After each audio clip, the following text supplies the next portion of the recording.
যে সকল বেকারদেরকে নিয়ে একটা বড় সড়ো ভোট ব্যাংক তৈরি করা যায় সেই বেকাররাই এখন লাঞ্ছনার শিকার।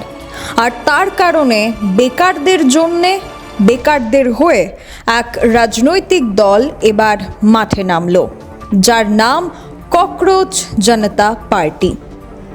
এই ককরোচ জনতা পার্টি গড়ার পেছনে রয়েছে মূল এক কারণ, যেখানে চিফ জাস্টিস অফ ইন্ডিয়ার মুখে শোনা গেছে যে বেকাররা নাকি কোনো কাজ না পেলেই ককরোচের মতো আচরণ করতে থাকে। কেউ অ্যাক্টিভিস্ট হয়ে যান, কেউ বা সাংবাদিক, কেউ বা বারবার সরকারের ওপর হামলা করতে থাকে, বারবার সরকারকে প্রশ্ন করতে থাকে। আর এ কারণেই দেশে বিকল্প রাজনৈতিক দলের প্রয়োজনীয়তা হিসাবে এই ককরোচ জনতা পার্টি সাড়া ফেলে দিয়েছে। রীতিমতো বর্তমান শাসক দলের কার্যক্রম এবং শাসক দল বেকারদেরকে কিভাবে লাঞ্ছিত বঞ্চিত করছে তা নিয়েই এই ককরোচ জনতা পার্টি সাড়া জাগিয়ে দিয়েছে। মাত্র 72 ঘন্টার বেশি সময়ে দেখা যাচ্ছে যে প্রায় 40 লক্ষেরও বেশি মানুষ এই পার্টির সাথে নিজেকে জড়িয়ে নিয়েছে। গত 16ই মে ককরোচ জনতা পার্টি বা সিজেপি এর সূচনা করেন অভিজিৎ দীপকে নামক একজন যুবক। মাইক্রোব্লগিং সাইট এবং একটি গুগল ফর্মে তিনি এটি পোস্ট করেন এবং ককরোচ জনতা পার্টিতে যোগ দেওয়ার জন্য সবাইকে আহ্বান করেন। মাত্র কয়েক ঘন্টার মধ্যেই হাজার হাজার নাম নথিভুক্ত হয়। এই ককরোচ জনতা পার্টিতে সদস্য সংখ্যাও বেড়েছে। তৃণমূলের 2 সাংসদ মহুয়া মৈত্র এবং কীর্তি আজাদও এই সিজেপিতে যোগ দিয়েছেন।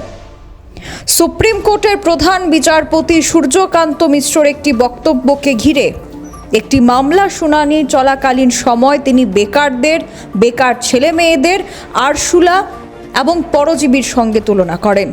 আর এটাই ছিল ওনার সবচেয়ে বড় ভুল। সিজিআই সূর্যকান্ত মিশ্র বলেন, অভিযোগ করেন বেকার ছেলে মেয়েরা যখন কিছু করতে পারে না তখন তারা সাংবাদিকতা, আরটিআইয়ের মতো সমাজসেবামূলক কাজ এবং আইনের পেশায় প্রবেশ করে। ওনার এই বক্তব্য একেবারেই মানানসই নয়। ওনার এই বক্তব্যের চরম বিতর্ক এবং সেই চরম বিতর্কের জেরেই বর্তমানের এই ককরোচ জনতা পার্টি। যদিও এই ককরোচ জনতা পার্টি বর্তমান সময়ে দাঁড়িয়ে জেনজি এবং বেকারদের হয়ে কাজ করবে, যে সকল বেকাররা বছরে কোটি কোটি রোজগারের দাবি করা বর্তমান শাসক দলের বিপক্ষে তাদের দাবি জানিয়ে প্রশ্ন করছে। তাহলে কি বর্তমানে দেশের বেকাররা কোনো ভোট ব্যাংক নয়, যার কারণে বেকারদের দিকে মুখ ফিরে তাকাতে চাইছে না সরকার? তারই মধ্যে সুপ্রিম কোর্টের চিফ জাস্টিসের এমন বক্তব্য কোনোভাবেই মেনে নেওয়া যায় না। চিফ জাস্টিসের অপসারণের দাবি করা হচ্ছে বিভিন্ন মহল থেকে। Bureau report, social Bangla.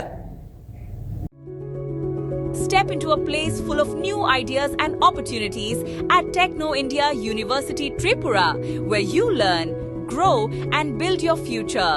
A place that truly helps your dreams become a reality.